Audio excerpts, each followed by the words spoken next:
حکایات گلستان Saadi. ڈرپوک Ghulam. ایک بادشاہ کشتی میں بیٹھا دریا کی سیر کر رہا تھا۔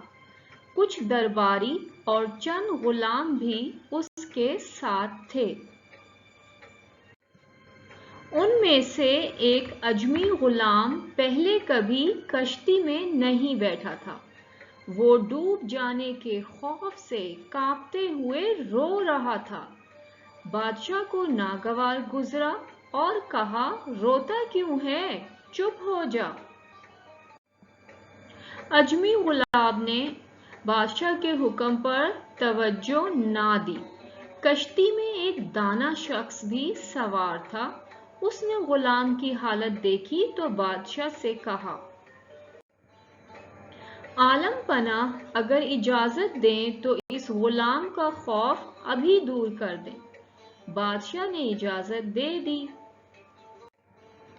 دانا شخص نے دوسرے غلاموں کو حکم دیا کہ وہ اس غلام کو دریا میں پھینک دیں۔ غلاموں نے رونے والے غلام کو دریا میں پھینک دیا۔ جب وہ 2-4 غوطے کھا چکا تو دانا شخص نے اسے دریا سے نکلوا کر کشتی میں سوار کروا دیا۔ اب وہ غلام بالکل خاموش اور پرسکون ہو کر ایک طرف بیٹھ گیا۔ بادشاہ نے حیران ہو کر دانا شخص سے سوال کیا کہ یہ غلام چپ کیسے ہو گیا؟ دانا شخص نے جواب دیا، حضور والا، اس نے دریا میں کبھی غوطہ نہیں کھایا تھا۔ غوطہ کھانے کی تکلیف اٹھائی تو اسے آرام کی قدر آئی۔ جس نے کوئی تکلیف نہ دیکھی ہو، آرام کی قدر کیا جانے۔